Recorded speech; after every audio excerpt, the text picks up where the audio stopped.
Many companies are spending less right now on investments, employment, and other growth initiatives. And as a result of that, a lower amount of spending typically translates into lower inflation in the macroeconomy. A look at how tariffs could have deflationary effects. That's coming up on Marketplace in just a moment here on WNYC. We'll be back with All Things Considered at 7 p.m. tonight. Right now, 66 degrees. We're going to see lows in the low 40s overnight. Rain is possible. It's going to be pretty windy, too, with gusts up to 25 miles an hour. You're listening to WNYC. It's a Wednesday at 6:30. WNYC support comes from Red Bull Theater, presenting Titus Andronicus. Patrick Page stars in this production of Shakespeare's Bloodiest Tragedy, March 17th through April 19th at the Pershing Square Signature Center's Alice Griffin Jewel Box Theater. If you believe democracy requires a free press, your station is WNYC, 93.9 FM and AM 820, NPR News and the New York Conversation.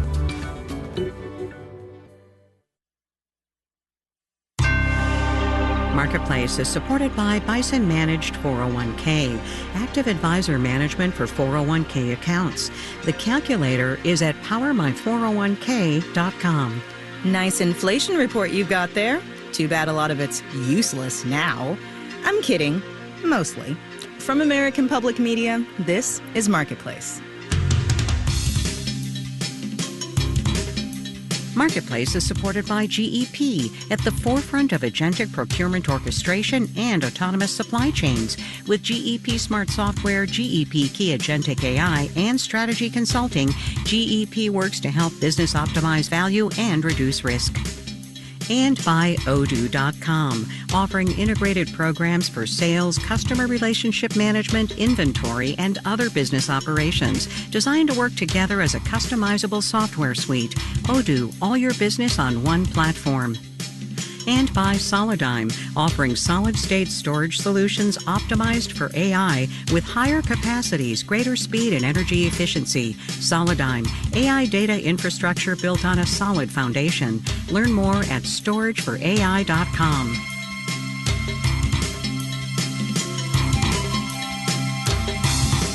From Minnesota Public Radio in St. Paul, I'm Kimberly Adams in for Kai Risdall. It's Wednesday, March 11th. Good to have you along. I'm at APM headquarters here today instead of my normal spot in D.C. But back in the nation's capital, this morning we got the latest read on inflation from the Federal Bureau of Labor Statistics. The Consumer Price Index registered just a 0.3 increase in the month of February, and that over the past 12 months, prices rose 2.4%. That's the lowest reading in 5 years. But there are, as is so often the case, some caveats to what seems like encouraging news. Here to give us her expert opinion on the report is Nicole Cervi, an economist for Wells Fargo Corporate and Investment Banking. Welcome back to the show. Thanks for having me. Can I just get your quick reaction to the top line numbers?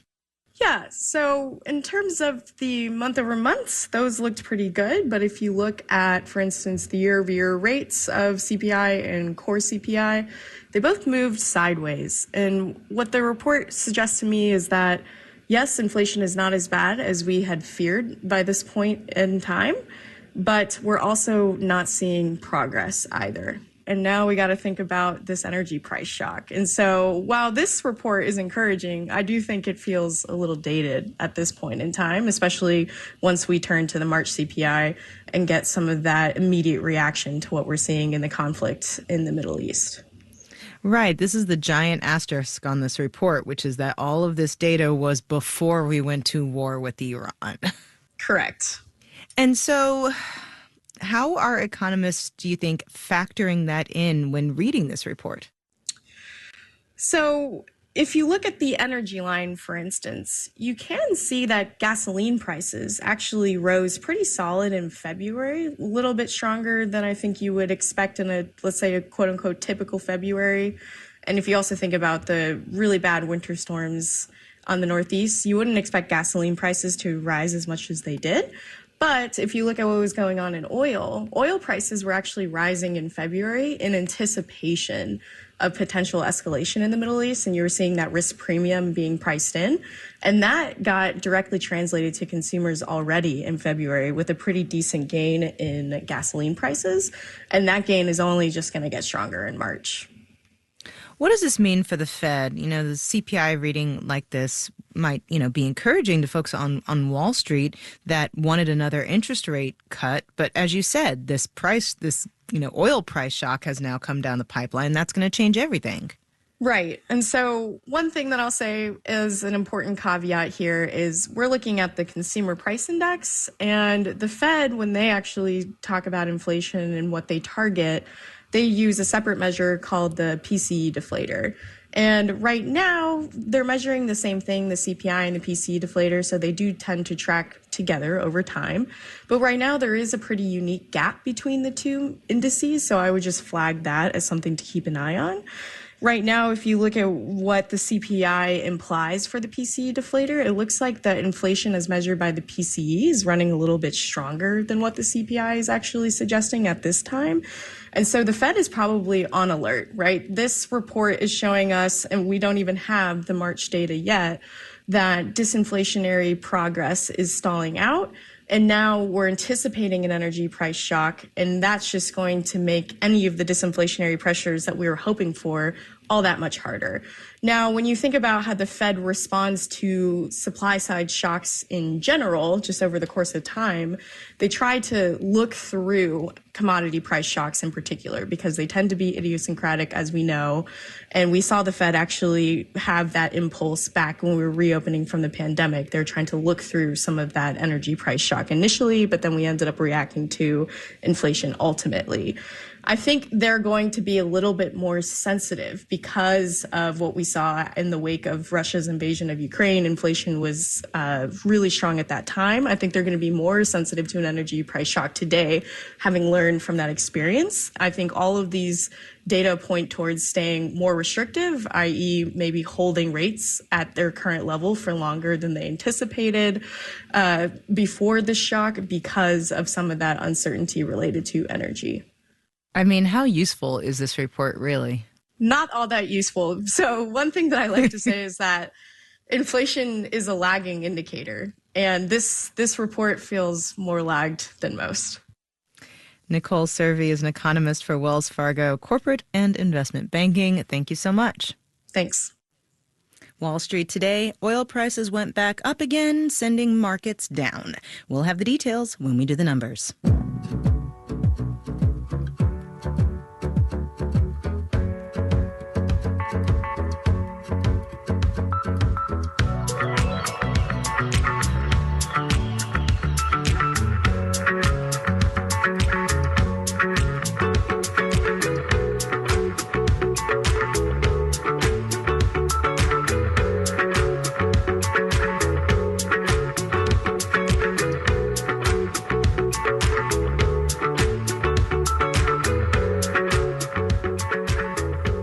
Now, there is some useful info in February's CPI report, even if a lot of it is a bit outdated due to the war. For example, even though prices overall rose 2.4% year over year, as analysts expected, natural gas prices rose at a much faster pace. They're up 10.9% compared to the same time last year. And that's before the Iran war threatened to choke off a fifth of the global gas supply. Marketplace's Nova Safo takes a look. Lots of American households saw higher heating bills this winter, especially in the Northeast and Midwest. A big factor is that it was colder than last winter. So about half the increase that we're estimating is from the fact that families just need to use more natural gas. That's Mark Wolf. He heads the National Energy Assistance Directors Association. The cold weather and the higher demand came on top of another trend that's also elevated prices for natural gas. The rapid growth of data centers means that we need more electricity, and about 40% of the feeder fuel to produce electricity is from natural gas. The consumer advocacy group Power Lines says 3 in 5 Americans are feeling financially stressed because of rising utility bills. Over the last few months, the cost pressures added up. Wolf says aid groups he works with have been reporting a lot more need. People that didn't really pay attention to their utility bills in the past are now paying attention. We're hearing from moderate income and even some middle-class families are asking if there's any help to pay their bills. We never saw that before. It was usually just the very poor. Could the Iran conflict make the situation worse? Well, in Asia and Europe, natural gas prices have been soaring because liquefied natural gas exports from the Middle East have been interrupted. But for the U.S., there's some good news, says Ken Medlock, energy economist at Rice University. North America, not just the United States, has been largely shielded on the natural gas front from what's going on in the rest of the world. That's because the U.S. actually produces plenty of natural gas. It even exports a growing portion of what it makes. And Tom Tseng, assistant professor of energy finance at Texas Christian University, says natural gas prices in the U.S. should actually come down soon. We're almost mid-March, heading into April. April's a very much a low demand period for natural gas domestically. That's kind of helping the situation. Meaning Americans are likely to see some relief from the higher bills they've been paying. And natural gas prices here in the U.S. should remain relatively affordable compared to what's happening in the rest of the world. I'm Nova Safo for Marketplace. Look, this story is changing quickly, but we've got you covered. Be sure to listen to David Brancaccio and our Marketplace Morning Report team to get the latest on how this war is affecting the global economy and your personal economy, too. Give it a listen every weekday morning.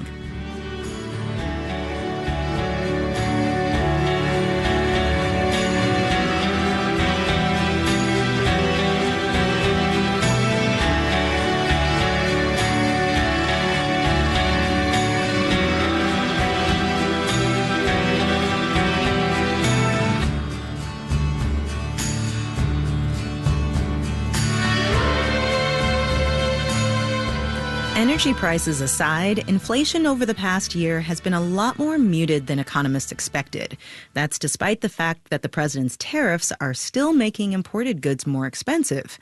Now, a handful of factors are holding inflation back. Trade agreements, exemptions for various industries, and a lot of companies are just absorbing the costs of tariffs rather than passing it along to customers. There's also an argument to be made that import taxes might not be inflationary at all, and that tariffs could actually reduce inflation. I know that all sounds contradictory, but Marketplace's Justin Ho will make it make sense. Tariffs, by definition, are taxes on imported goods. They make those products more expensive. Thing is, tariff policy over the last year has been erratic, and the uncertainty that's generated has its own side effects. We compare it to a broken traffic light at a four-way stop. Megan Schoenberger is senior economist with KPMG. When there's a broken traffic light, cars slow down, they stop, they make U-turns and never make it to their destination at all. That's exactly how uncertainty acts for households and firms.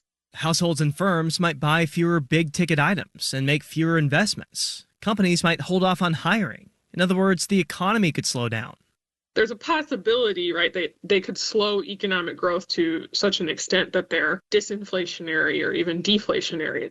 Researchers from the San Francisco Federal Reserve recently found that over the last 150 years, tariffs and all of the uncertainty they create have led to lower economic activity, and as a result, lower inflation. I will say that I actually don't find it that surprising. That's Robert Johnson, a professor at the University of Notre Dame. He's also studied how tariffs can reduce inflation. He says it's not just the uncertainty. The president's trade policies are sending a message. That there is a deep undercurrent of anti-trade sentiment in the U.S. and that the U.S. is going to pull back from international trade. Johnson says being open to international trade allows countries to specialize on what they're good at, textiles or electronics or sophisticated technology. And when a country focuses on what it's good at, Johnson says it makes more money. And so if we close ourselves off to international trade, we lose the gains from that ability to focus our economic activities on the places and the things that we're best at. Johnson says that can cause companies to start worrying about their own revenue in the future, so they're going to spend less today. And as a result of that, a lower amount of spending typically translates into lower inflation in the macroeconomy. Another factor that's been holding back inflation is that many businesses are trying to avoid raising prices, so they're spending less on research, marketing, and employees. And one of the big things we've seen over the last year is a very sharp drop in hiring. Ed Gresser is Director for Trade and Global Markets with the Progressive Policy Institute. It may be that one of the ways they've found to manage this is to save money on labor, and that wouldn't have inflationary effects. But if the labor market keeps weakening, the economy could get stuck in a vicious circle. Megan Schoenberger at KPMG says people who are concerned about their jobs look at a product that's getting hit with a tariff and decide it's just not worth it. I think that would be a big test, because if people just start to refuse to purchase these items, that in and of itself can be disinflationary. And if that's the case, sure, tariffs have brought down inflation, but the economy would have much bigger problems. I'm Justin Ho for Marketplace.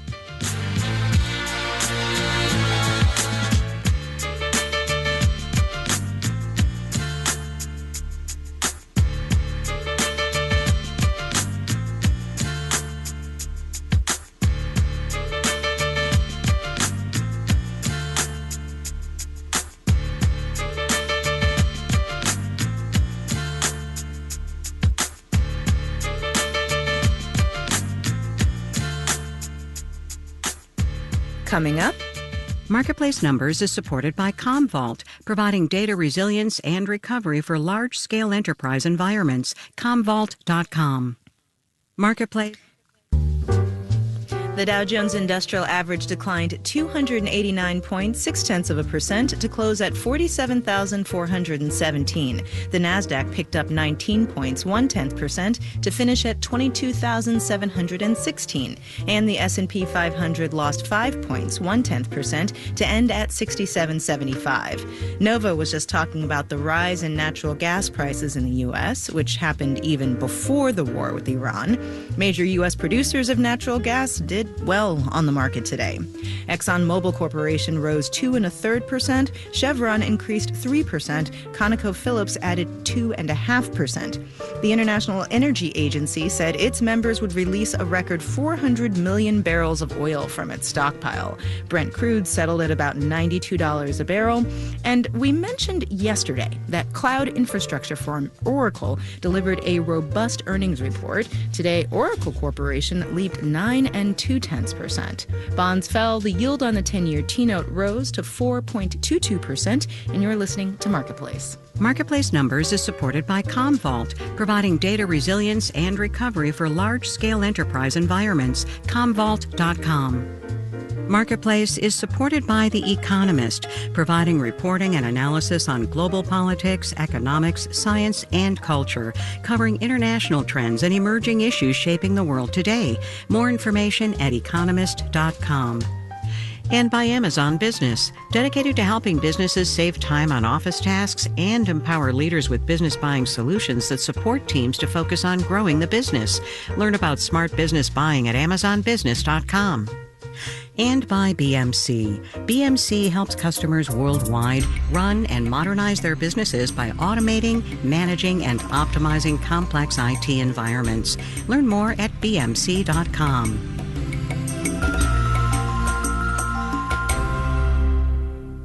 I'm Christy Tanner, the new president and CEO of New York Public Radio. My first pledge drive at WNYC was a powerful reminder that this station is sustained by people like you. Thank you for the extraordinary outpouring of support. As we move forward into a new era, contributions from our listeners are what keep WNYC strong. Didn't get a chance to donate? There's still time to give. Visit WNYC.org and stand with your fellow listeners who make this service possible. Thanks. WNYC is supported by the New York Philharmonic. Gustavo Dudamel's inaugural season as music and artistic director begins this fall, kicking off a new era for the orchestra and for music in New York City. Subscriptions at nyphil.org. You're listening to Marketplace on WNYC. Coming up in the 7 o'clock hour of All Things Considered on Day 12 of the U.S.-Israeli war against Iran, we learn more about the importance of the shipping lane, the Strait of Hormuz. We'll have that and much more at 7 o'clock. Stay tuned. This is Marketplace. I'm Kimberly Adams. Today's CPI report might not be the best reflection of the current economy, given world events, but it does include an Easter egg of sorts.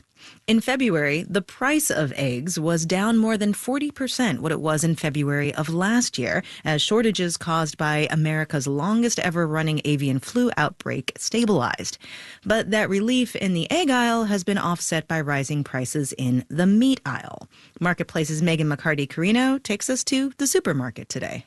Like a lot of savvy shoppers, when eggs became a luxury good, I got myself a black market egg dealer. Well, a family friend who keeps chickens. So I actually hadn't bought eggs from the grocery store in quite a while.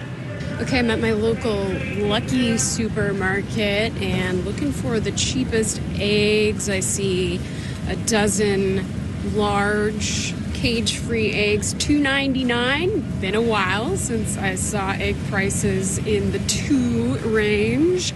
The national average was $2.50 for a dozen large grade A eggs last month, after hitting a high of more than $6 a year ago.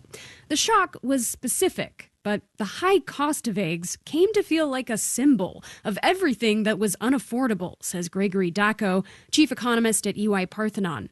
The key element when it comes to these price categories is what economists call salience, which is essentially how visible these prices are to the average consumer. Stores might not post the price of eggs on giant signs like gas stations, but consumers have a strong mental anchor of how much a staple should cost. And so when these prices change, they tend to have an immediate effect, not just on consumer wallets, but also on the psyche of consumers across the U.S. But the drop in egg prices might not stretch as far as consumers hope, says David Ortega, a food economist at Michigan State University. When we look at sort of the bigger picture, the drop in egg prices has been offset by the rise in beef prices. And that is because the average American family spends about 5 times more on beef than eggs. Beef prices have been climbing for years and aren't likely to come down anytime soon. The cattle herd is the smallest it's been since the 1960s, and you can't snap your fingers to increase supply, says Phil Lempert with Supermarket Guru. It takes about 2 years from the time a calf is birthed till the time it winds up on our supermarket shelf. Now, a new complication. Much of the world's fertilizer, key to feeding those cattle, flows through the Strait of Hormuz. I'm Megan McCarty-Carino for Marketplace.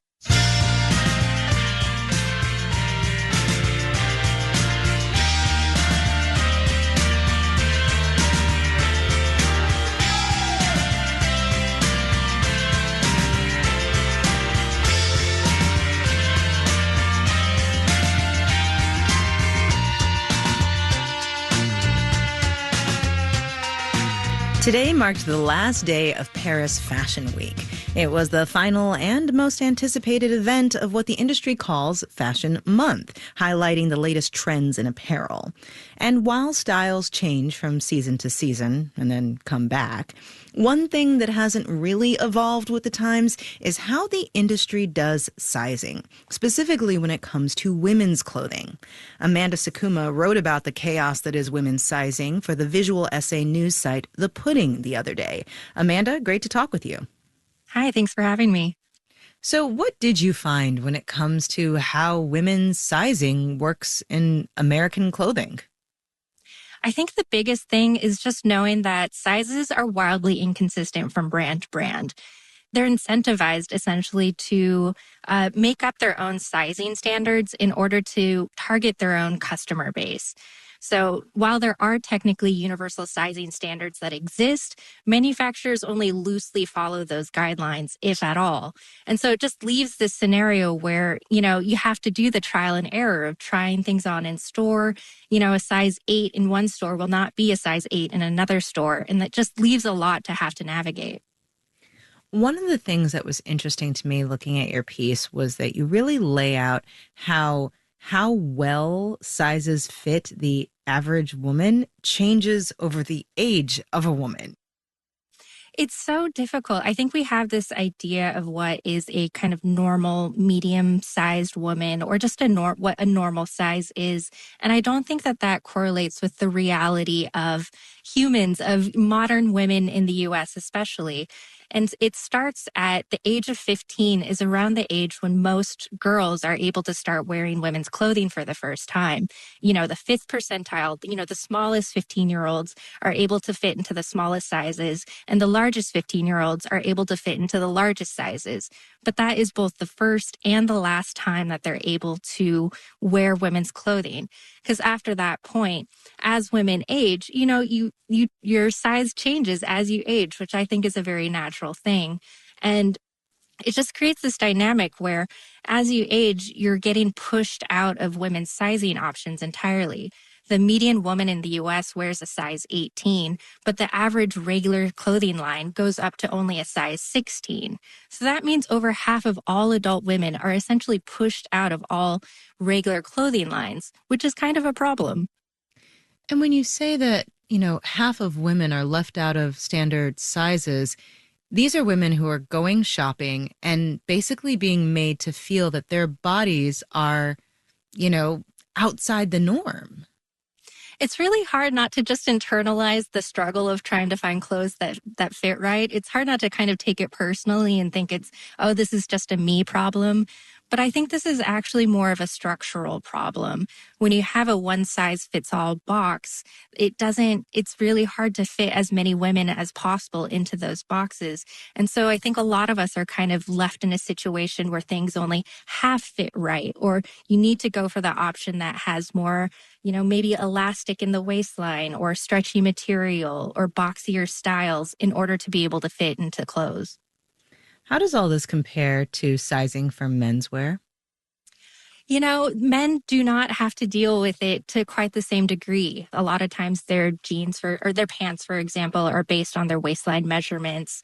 And so they don't have the same type of arbitrary number system that women do. And there's also just more of a culture of tailoring and suit making for men that it is just a whole other beast on its own. How has doing this reporting changed the way that you buy clothing? I don't buy clothing anymore. Okay. I first started out sewing kind of as just a hobby and an interest, and I thought that maybe it would be a good thing to supplement or just a fun thing to learn. And I think over time, just being exposed to the sewing community and all of these realities about how these clothes will never fit just straight off out of the box or straight off the rack. Just kind of knowing that has made it for me really empowering to just try to focus on making my own clothes. But obviously that's not a realistic solution for the population at large. That's what I was going to say. That's pretty grim for the average woman to be like, the sizing doesn't work, so you just have to make your own clothes. No, I'm not gonna. And it's not a world. It's honestly not a world that I want. Amanda Sakuma is a freelance journalist, and her recent piece is in The Pudding. You should check it out. Thanks so much, Amanda. Thanks so much.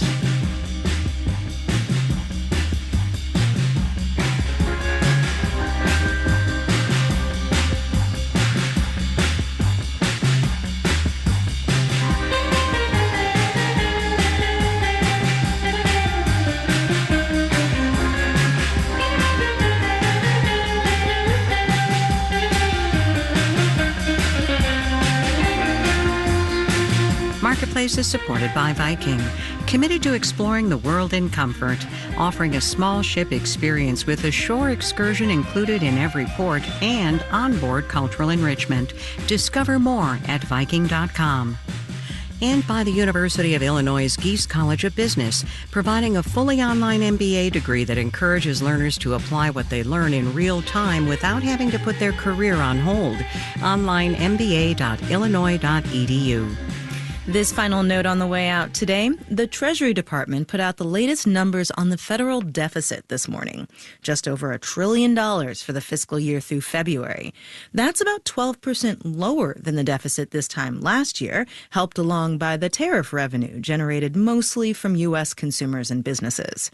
But those lower deficit numbers might not be with us for long. The Supreme Court has thrown out President Trump's Liberation Day tariffs. Plus, one thing that tends to add to the deficit a lot: war. Our media production team includes Brian Allison, John Foke, Montana Johnson, Drew Jostad, Gary O'Keefe, and Charlton Thorpe. Alex Simpson is the manager of media production, and I'm Kimberly Adams. We'll see you tomorrow, everybody.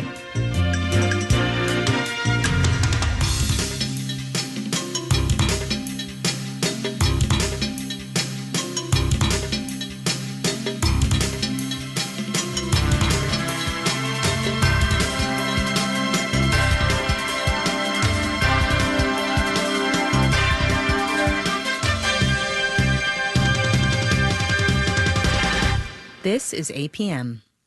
WNYC receives support from